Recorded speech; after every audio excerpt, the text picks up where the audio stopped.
Good morning, everyone. Welcome. If you're joining on your iPhone or if you're joining by just first name, please write your full name on the chat. After today's webinar, you will receive a survey that Rob would like you guys to complete. So please make sure you put your full name on the chat as Marnelli will be taking attendance. And we're going to get started. Fran Blakely's here with me. Hello. And she will do the webinar. Yep. Let's see. Idona? Yes.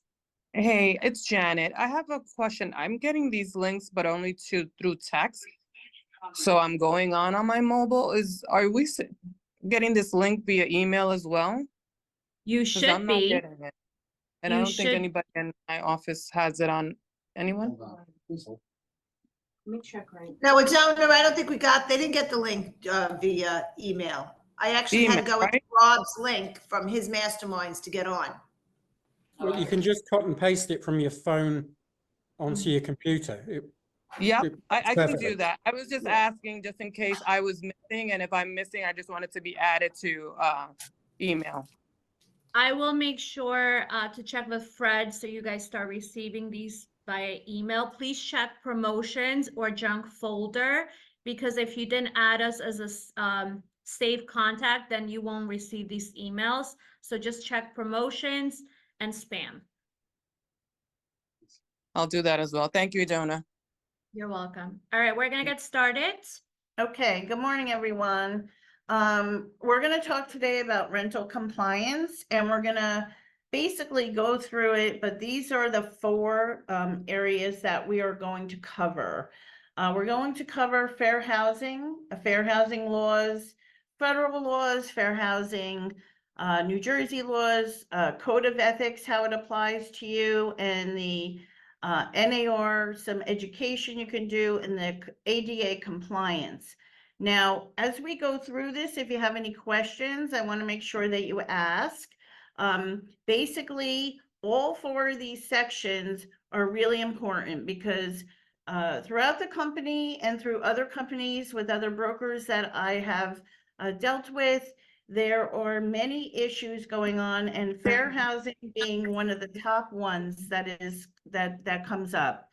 There have been lawsuits that are costing agents a lot of money, and you want to make sure that you're not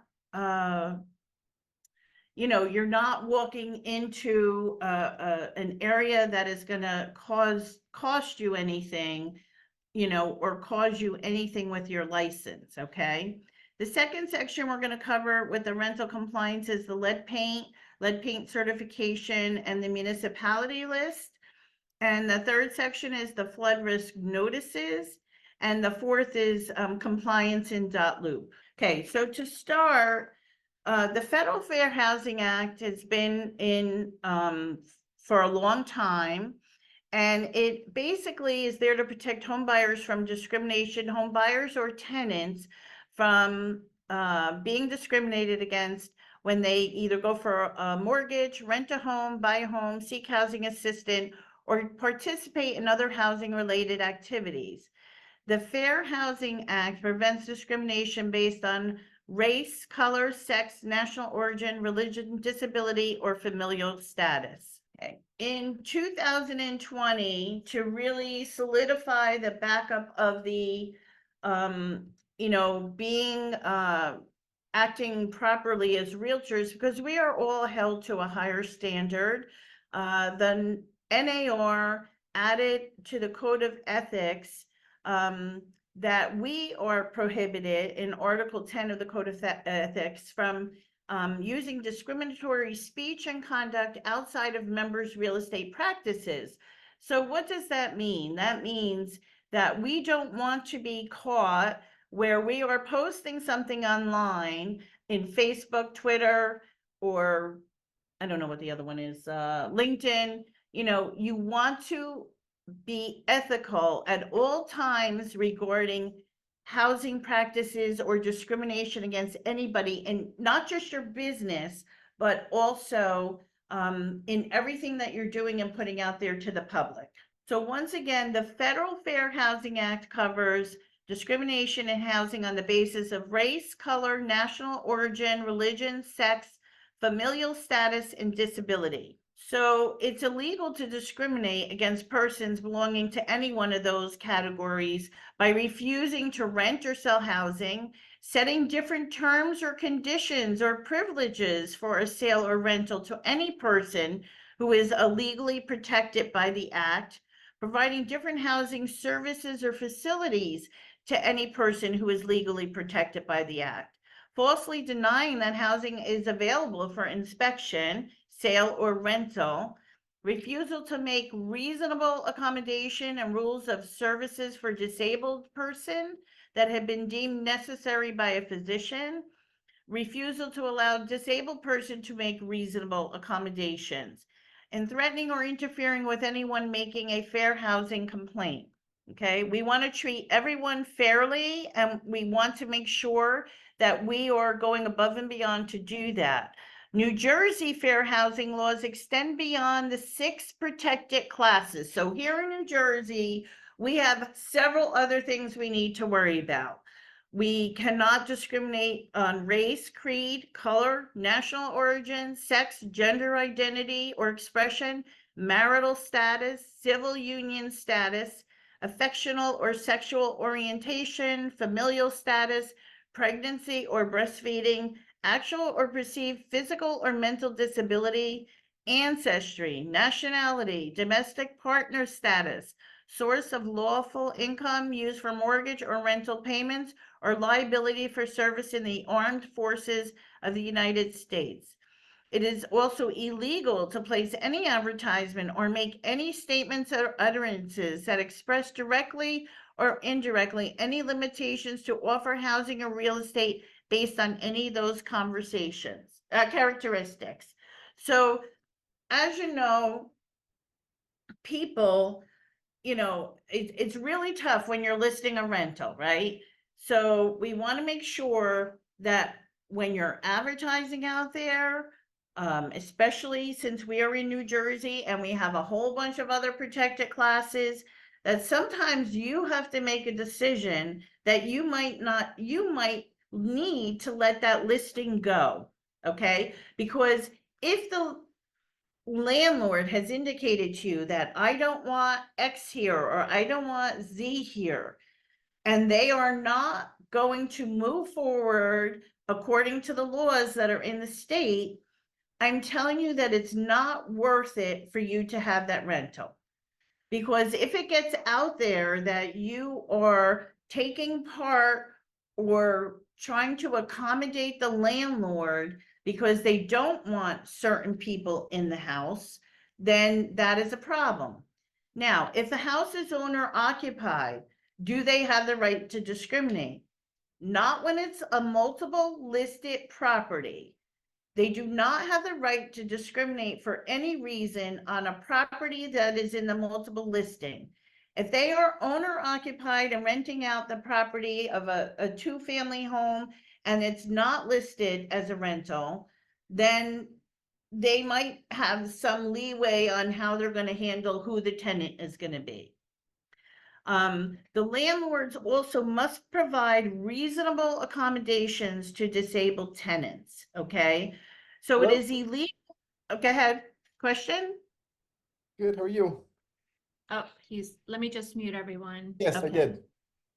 Okay. Since we paused, if you just joined us, please make sure if you have joined with just your first name or iPhone, please write your full name on the chat. You will receive a survey that Rob would like you to complete after today's webinar. Okay. So, Go back. it's okay. In New Jersey, the American Disabilities Act, it might even be federal, and there's lots of different levels to this. So what happens is, it's illegal for a landlord to refuse to make reasonable accommodation with regard to the rules, policies, practices, or services of a given property when such accommodations would give someone with a disability an equal opportunity to use and enjoy the property. This includes reasonable physical modifications of a premises that may be necessary to ensure that a tenant with a disability is able to fully enjoy the property. Not all accommodations are considered reasonable. And it is really on a case-by-case basis. If you're having trouble determining if a accommodation is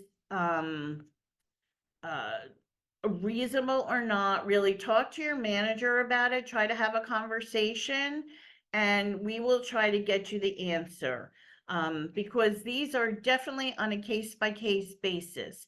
Now, I have a few examples, okay? And these are just examples, okay, that I pulled up off of, actually off of an attorney's website who handles these types of situations. So if a tenant with a disability has special needs that require making an exception to a policy for allowing a seeing eye dog in a building with no pet policy, the animal must be allowed. There are differences between companion pets or pets that are really legally necessary for a person as opposed to having a therapy pet. I mean, there are different certifications that are needed, and we could spend like 2 days talking about all that, but we don't have the time to do that today. So if there's any question about it, you should really seek the help of your manager. If one of your tenants becomes disabled in an accident and needs to use a wheelchair, you may have to take the steps to provide or permit reasonable accommodations or modification. The tenant may request that you add a wheelchair ramp to the building. So there's different rules about this. If it's has access to a public street, or if it's in a different kind of a building that the rental is in, and there's like a pool or a gym or, you know, whatever, you as the landlord could be responsible for those modifications. If it's a modification within the apartment or the rental unit itself, then the landlord may be required to allow the modification, but the tenant may be required to pay for the modification and restore it when they're finished. So go ahead to the next slide.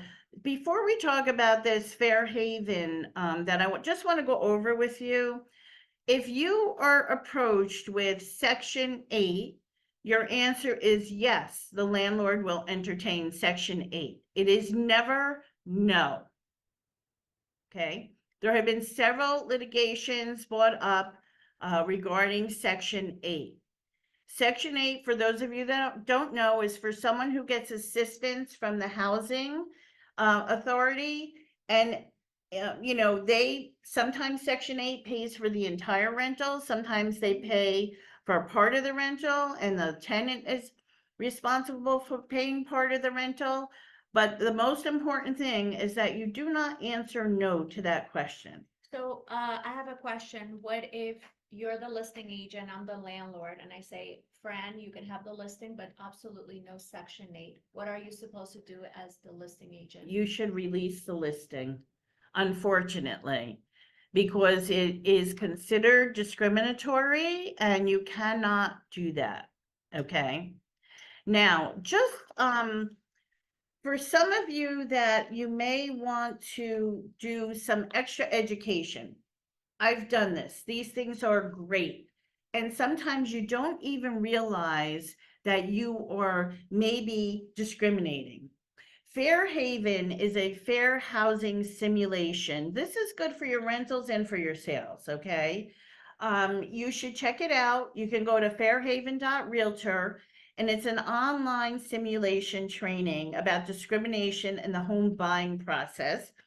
But these discrimination issues also apply to home renting. This is provided by the National Association of Realtors. And you would be surprised when you go through the simulator, because I've done it, now I did it like 2 years ago, that some things you don't think are discriminatory are. It's a good exercise to go through. The next is bias override, overcoming barriers to fair housing. So this you would have to go to nar.realtor and go to education. You'd have to sign in, go to education. It's committed to abiding by fair housing laws and the code of ethics. This even more so is something that they talk about unconscious bias just because of the way you were raised or the area you were raised, with things that you may say or do that people will interpret differently. So this is a really good one to do also.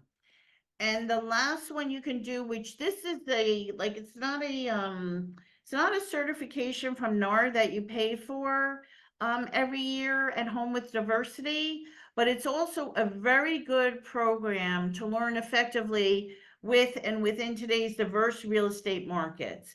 You know, I have the certification.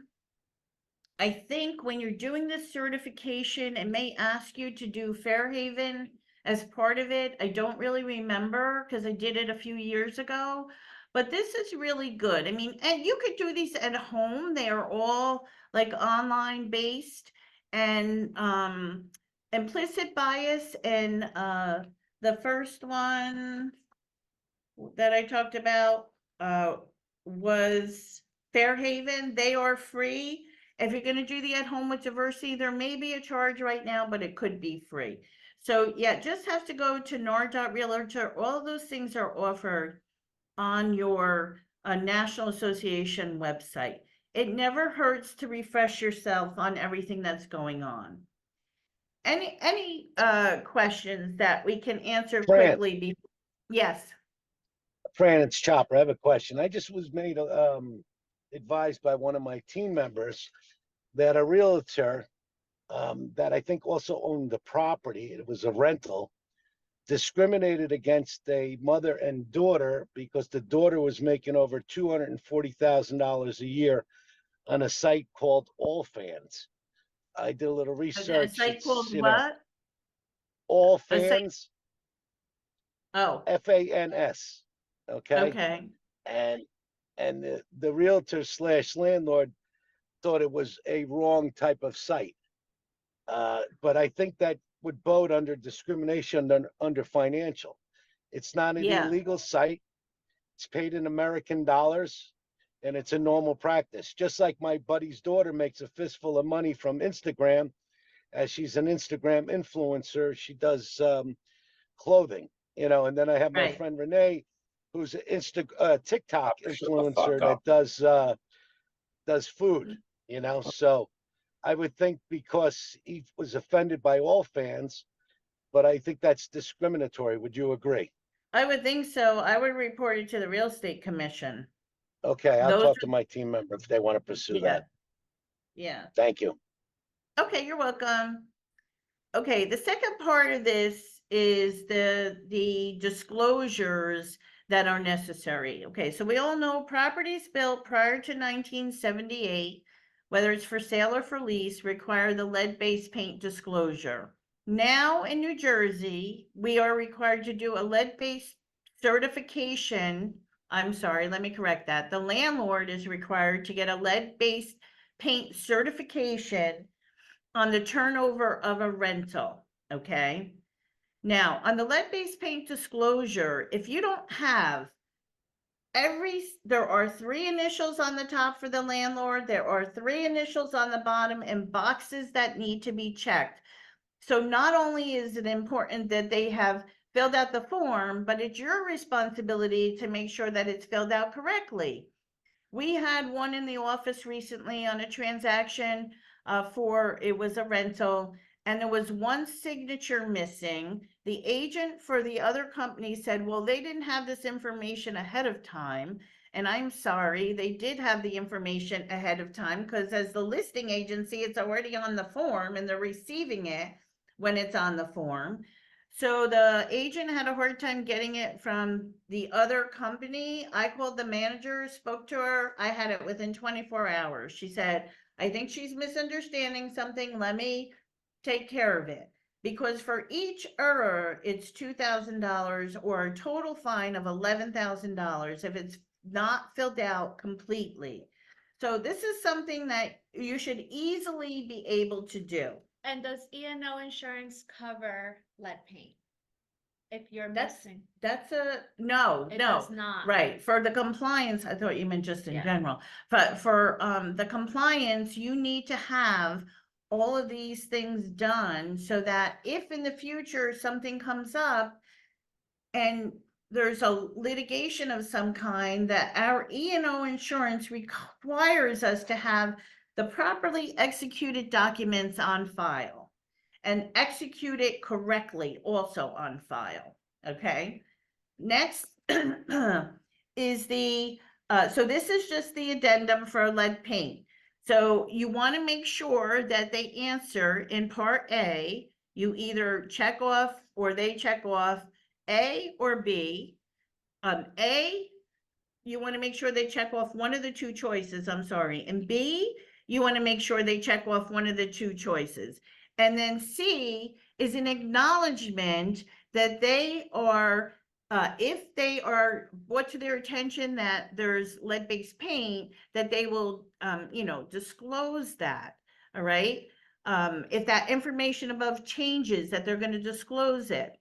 So for your landlords, that's the part that they're going to fill out. They're going to sign it. You're going to sign it. You also must, they do not need to sign it, but you must give them the lead-based paint booklet, okay?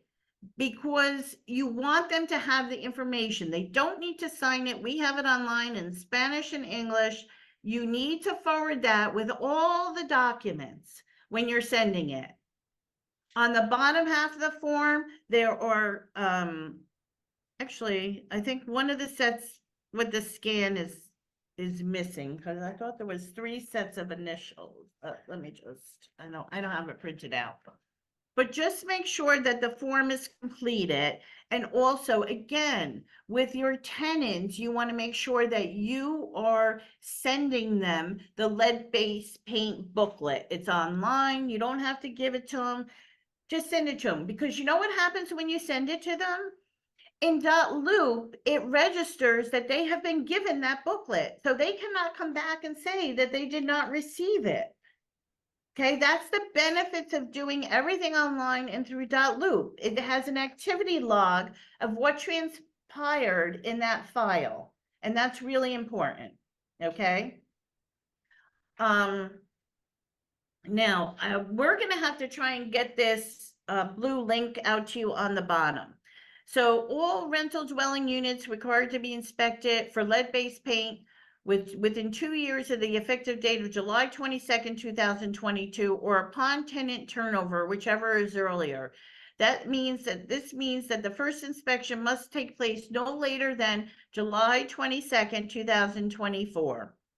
Okay? Now, this was put into place by the Division of Consumer Affairs, that we are having these lead paint certifications. Different really than a full blown out lead-based paint inspection that a buyer can have when buying a house.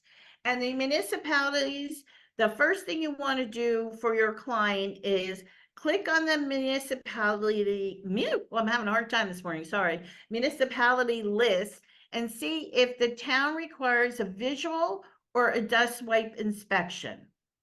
The second thing you want to tell your client is that they need to contact the town to see if the town has someone in place to do this inspection. And the third thing you want to do is if the town does not have someone in place to do this certification, It's good, then those pumps you are good, must- honey. Hold on, let me Uh, just mute everyone again. Peaches are good too. You might as well eat them now.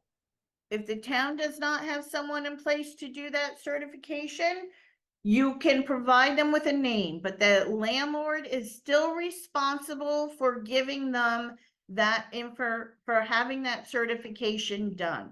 And it is going to appear in the lease. We're gonna go I think two slides, go one more, because that's the flood risk. In the residential lease, on line 307 is the lead-based paint disclosure. And then on line 313, and it's the New Jersey lead-based paint inspection law. So it's in the lease. I mean, you need to point out to your landlord that this is part of the lease, that they are going to have this done so that the place is certified, okay? Besides the lead-based paint in the lease, okay, in the contract of sale, just so you know, if you're selling a home that the purchaser has the intention of renting out the property, you need to let them know that in paragraph, I think it's 223, that the lead warning statement, every purchaser of any interest in residential real property, a rental property, knows that this is disclosed to them, that when they own this home, that they're renting it out, that they're going to have to have these certifications done. Okay, now, there seems to be some confusion. The landlord is also responsible for giving the flood risk notice. It's called the landlord's notice to tenant regarding the flood risk, and it needs to be executed by the landlord and executed by the tenant. We want you to get this form signed by the landlord when you take the listing. Make your life simple. In the documents on the listing, you can add this document. So when people are writing leases, you don't have to stop and say, okay, I'll send you the landlord's notice to tenant regarding flood risk. It will be online in the listing, and the person who's representing the tenant can download it and can get it out to them as part of their lease. When you're on the other end, when you're doing the lease, you have to make sure that you have it, okay? It is in the lease Dotloop packet, the tenant Dotloop packet, but you want to make sure that it's been properly executed by the landlord. Because if somebody moves in there and they have a car in a driveway and the driveway floods and you didn't have this form executed, forget it. You're going to be facing litigation over that. And you're not going to be covered under the E&O insurance. These documents need to be filled out and filled out properly. So if our agent is representing the tenant and the listing agent is the landlord as well as the agent, they say, nope, there's no flood, I don't have this form, what is the agent supposed to do? I would have the agent contact their own manager. And then I would, as the manager, I would reach out to the manager, the other agent, and say, this needs to be done. This is a state law. And, you know, we don't want to have any violations, and I'm sure you don't either. Because sometimes agents are just being lazy. They don't really Right. know. So, I mean, you really want to make sure that you're getting it taken care of right at the beginning. You know, I had someone say to me the other day, but I don't need this until someone comes in with a lease. No, you do need it. It's a required document in your listing file, and we're going to get to that in a little while. So it is a required document in your listing file, and I think that you should make sure that you get it done right from the beginning. If you need to help them fill out the form or get them information, please make sure you do so. I mean, look, I agree with all of you that are sitting out there probably saying, this is all like a pain in the neck. Okay, yes, it is a pain in the neck, but you know, to pay $20,000 on a lawsuit is more of a pain in the neck. Next, okay, so we went to the lease. And I talked about that when you're having a sale and someone's purchasing a residential property and they're going to be renting it. You want to make sure that you disclose it. It's all in the contract of sale already. And that is on lines 253 in the contract, where rental dwelling inspections are, it discusses that anything built before 1978, if you're going to rent out the property, you're going to be needing to do this. It does not apply to rental properties that are under for 6 months or less. Okay. Okay, for the last section of this, Dotloop, we have made compliance easy, okay? And I'm gonna have Adona go through the Dotloop and just show you quickly how we're gonna share the screen.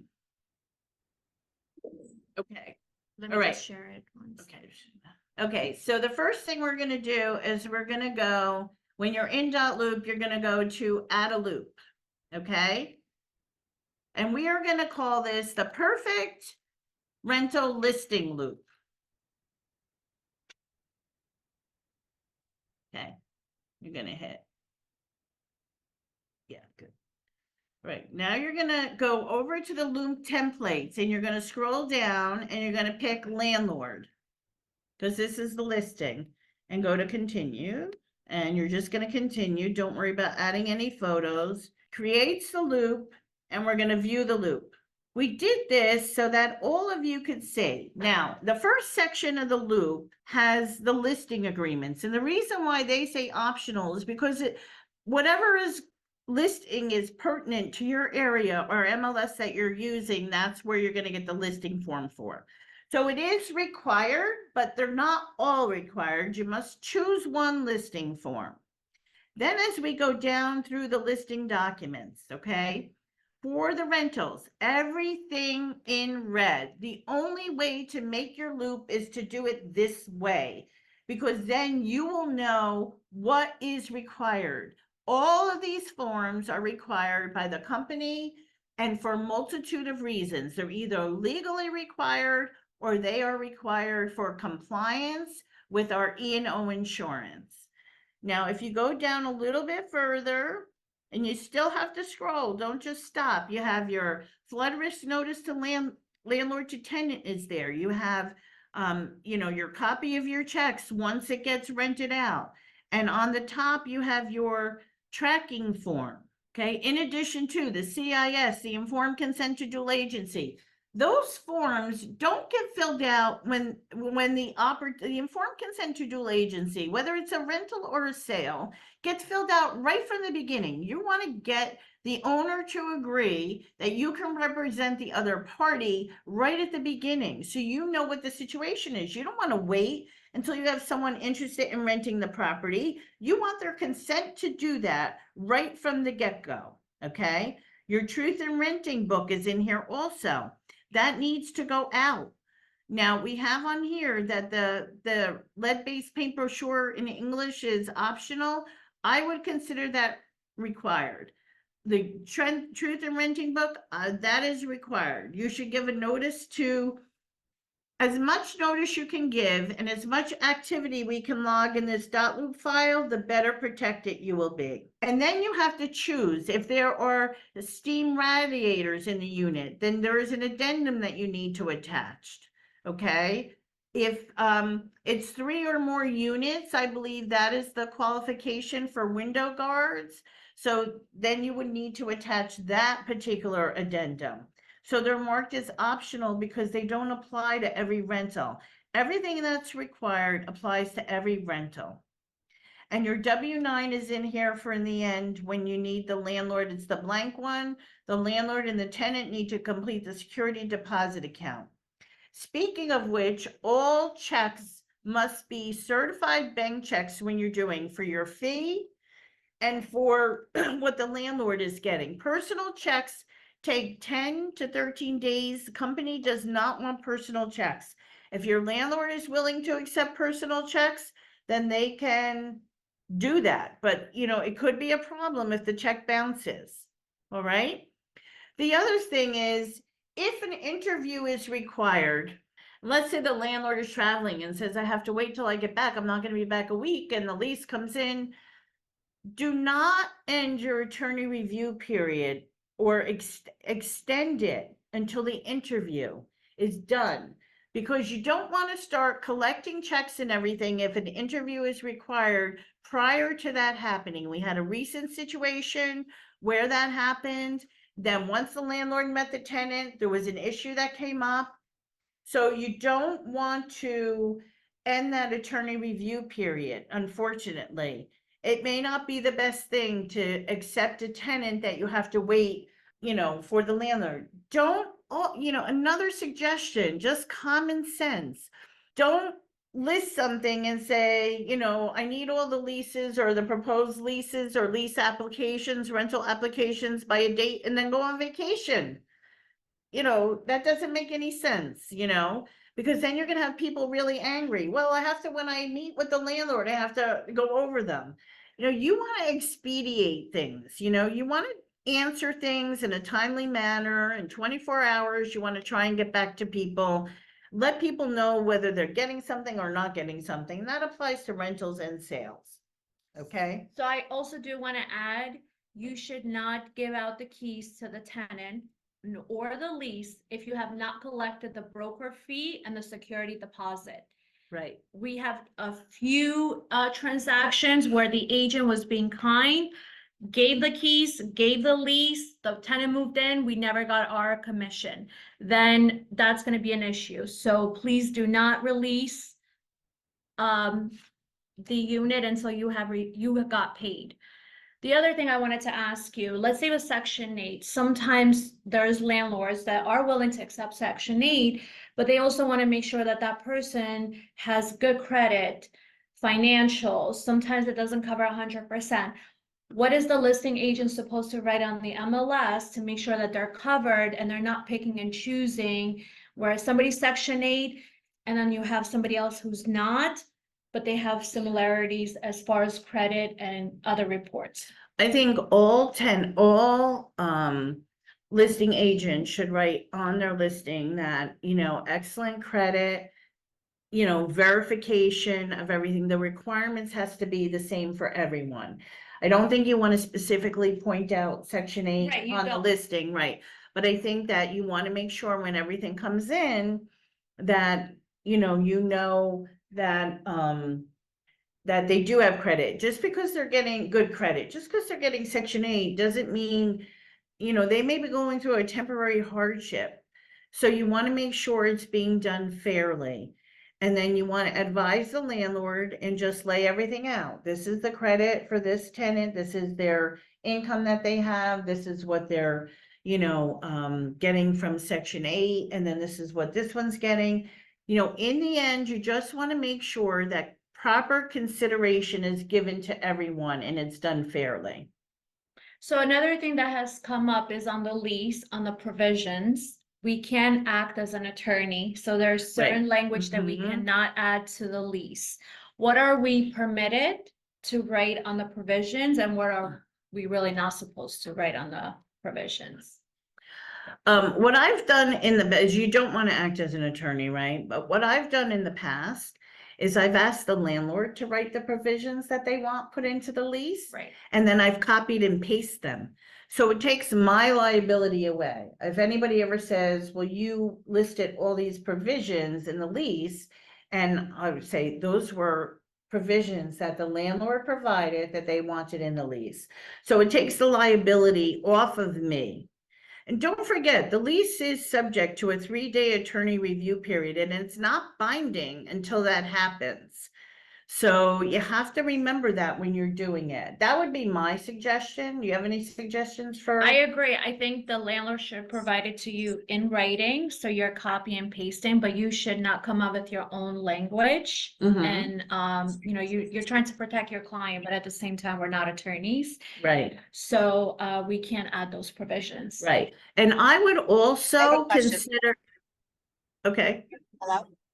yes, Yes. What if we made the provisions, because I've had a client that's asked me to make provisions and I've made the provisions, but then I've sent it back to them and I've had them initial it on the lease. Is that okay? Like I've had them put like, you know, when you could add initials, I have them initial where I put the provisions in. Is that okay? sure. Yes. Yeah.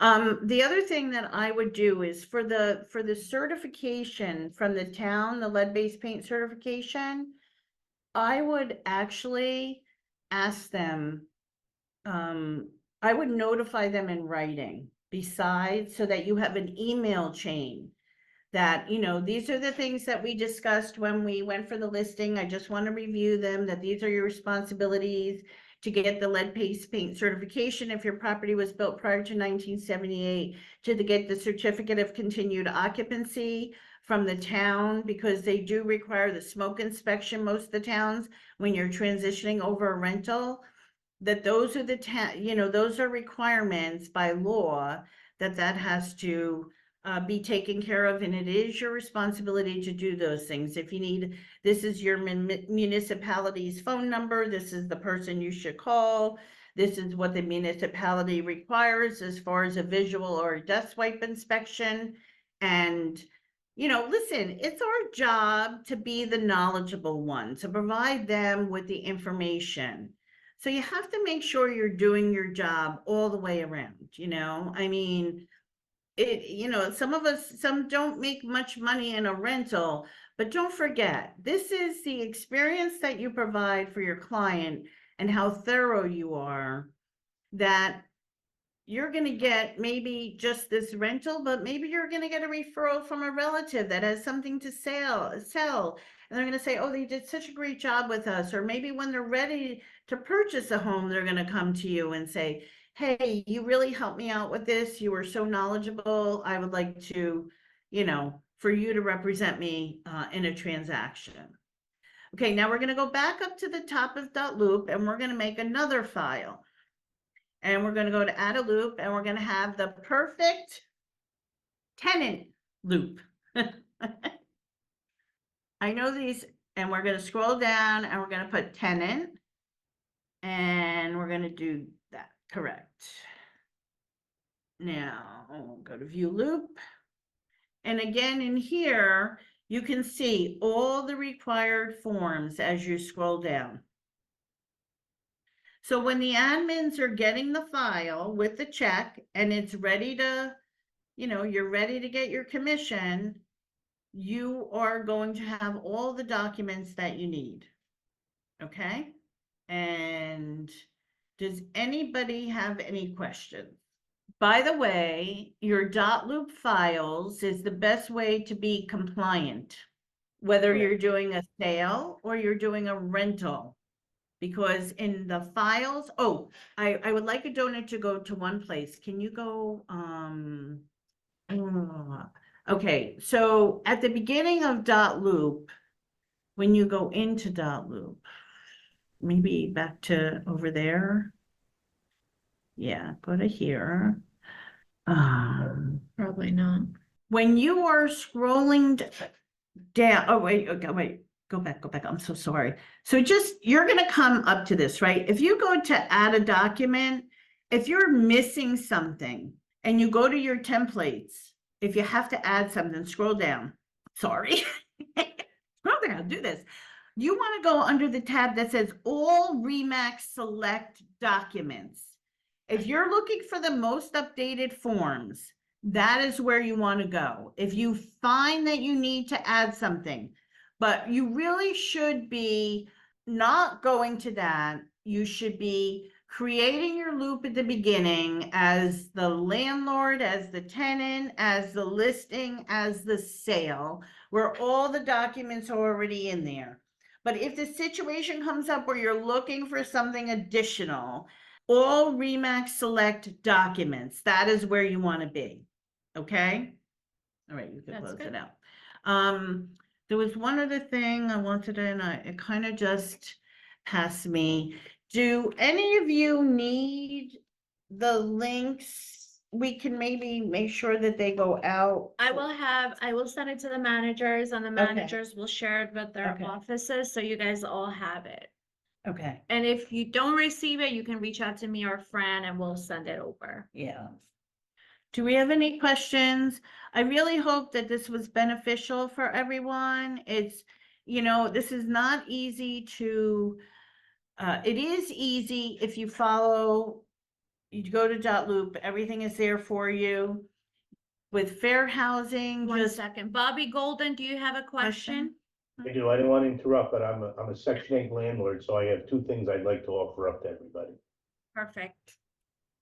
All right, so when you get a call from a Section 8 tenant, you want to say, how much is your voucher good for? And you also want to find out who's servicing the voucher.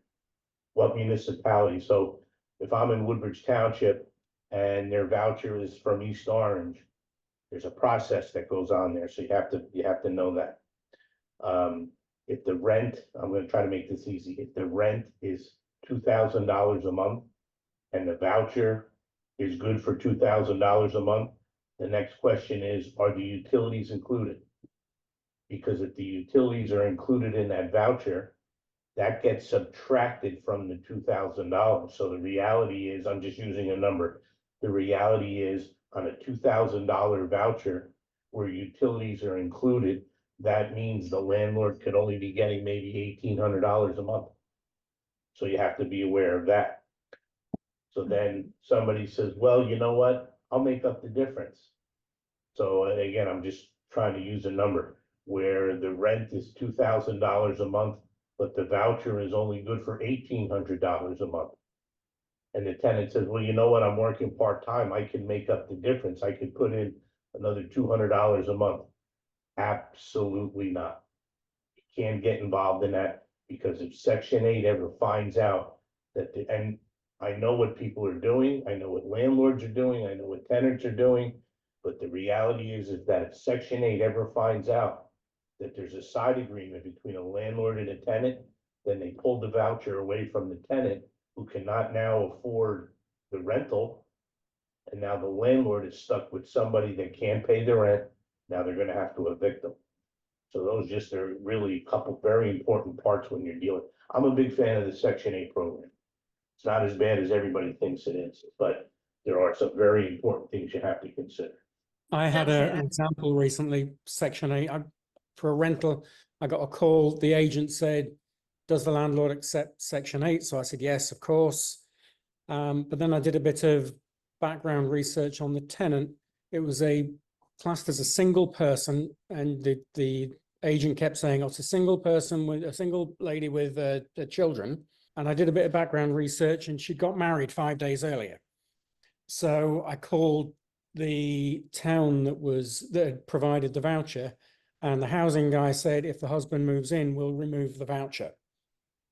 Now, that was a situation, I explained it with the tenant, with the landlord, and she said, well, does that mean we'd have to evict them?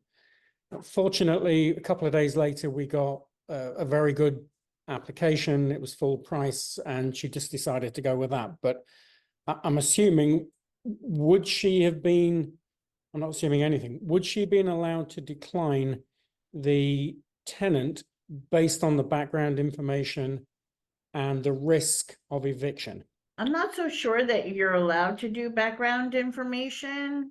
I just looked on a Facebook page. Yeah. Well, you would be in touch with the person that was issuing the voucher. So if the lease was only signed on her name and her children, and you write on the lease that this lease is only for 1 adult, 2 children, 3 children, if she moved her husband, you can then report that to the voucher saying, hey, there's an extra person that moved in at that point. Right. But can you Understood. deny them at that point? No. And the Can't voucher deny. would be removed, and the landlord would then have to evict her with all of the hassle that involves. That's good. Yeah, that's a good question. Question. I'll find more information on that, and then I'll let you know. All right, thanks. let's see. Each Section 8 tenant has a caseworker. So David, I'm listening to your question. Maybe what I Yeah. would have done in that circumstance is I would have said to the tenant, who is your caseworker? I need a name and a phone number. And that's who I spoke to. And That's exactly who I spoke to. And the person said, oh yeah, if I'm aware that she just got married, but we've told her husband can't move in with her. And just the likelihood of that happening seemed, it was an awkward situation for a couple of days until she got another application from a very well qualified tenant who passed the NTN check. So it became a non-issue, but it was awkward thinking it through for a couple of days. Hmm. Thank Any you. Yeah. fluctuation- I have a situation. I'm sorry. Yeah. I Okay, was just gonna say, any fluctuation in a tenant's circumstances, whether they get a job, whether they lose a job. I've had tenants that live with one child, but then their 2 other children come in and live with them. Any fluctuation in a tenant's situation, you really got to keep an eye on it, and you may have to report it to the caseworker in order to maintain the voucher. Otherwise, they pull the voucher, and like David's saying, you'd have to evict, somebody. It could get pretty uncomfortable. Before you guys make a decision on things like this, just because you want to get paid quicker, please run it by your manager. Don't just assume that you're making the right decision. Just run it by someone that manages the office so we can help and guide you. If we don't know the answer, we'll make sure to find the answer for you, because you know, more than ever, there's more rentals happening this year, and there's been so many issues. So I just want you guys to all be aware of what's happening. Sue, I know you were going to say something, Yes. and then I also see you. You can go next. Yes, Sue. Okay. Okay, thank you. I actually have a situation is we rented to, I was representing the listing. So we rented to a tenant who is very well qualified, who is a nurse manager. However, on the day that I passed the key, I found out that, and that tenant was from another agent. On the day that I passed the key, I want to see the tenant, I found out that she has a boyfriend. So in that situation, we have no screening or whatsoever, even the income, anything on that boyfriend. And eventually the boyfriend moved in. And when I talked to the tenant, she was saying that we are in New Jersey allowed to have one occupant. Is that the case? Say that again? She has, I- she had the listing, the tenant moved in, and then she finds out when she went to visit the tenant that her boyfriend also moved in. Anyone over 18 has to go through the NTN process. And that's why it's Yes. very important on the lease to write how many occupants will be Yeah. residing. And who will be the Yes. occupant?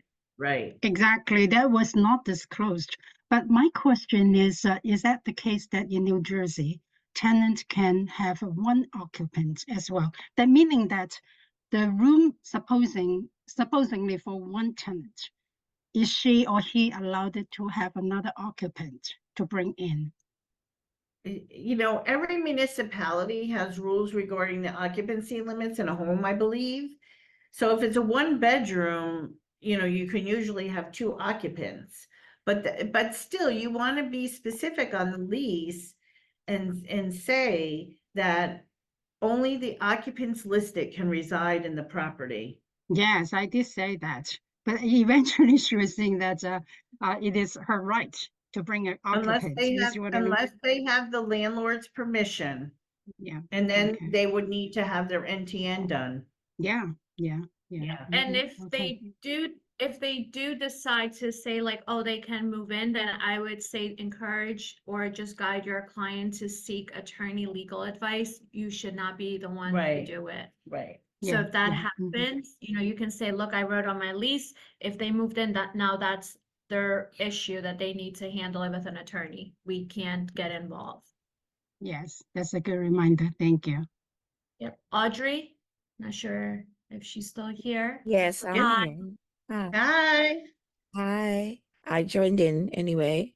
Glad I did. Now I'm a bit confused because, of course, I was told that we treat everybody the same. We have the same requirements for everyone, but I just heard somebody say that you cannot have the Section 8. You can't do a background check on the Section 8. Yeah, no, I said background checks in general. I don't think the agent should be doing them. And I don't think that the landlord has the right to do the background check until they've accepted the tenant. I'm not sure on the rule on that. I'm not specifically No. saying section 8. I'm just saying in I general. mean, the NTN does a background check, doesn't it? Adona, Yes, they do. So what we're saying by background is meaning to go on their Further- Facebooks and LinkedIn and look them up to see if they are married or single, or if they have kids or pets or anything like that. further That- investigation.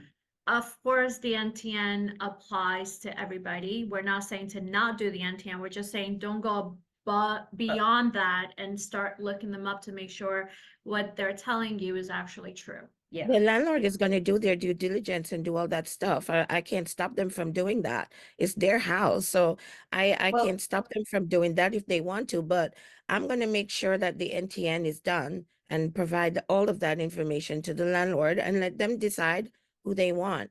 Right. Basically, Yeah, that's if what they- we're if they- supposed to do. If they do something, I'm just saying you shouldn't be doing that. Oh, no, I'm not doing that. I'm providing them with the NTN report that I tell everybody they have to do. But then the Correct. landlord, if they want to do their Facebook checkup and all that stuff, everybody does that now. They do it on me. If somebody wants to use me for whatever, I'm sure they do. So we can't stop people from doing that stuff. But I'm saying, I tell everybody, if they ask me if they take Section 8, I say yes, but I tell them what the requirements are for everyone. Everyone has to do the NTN.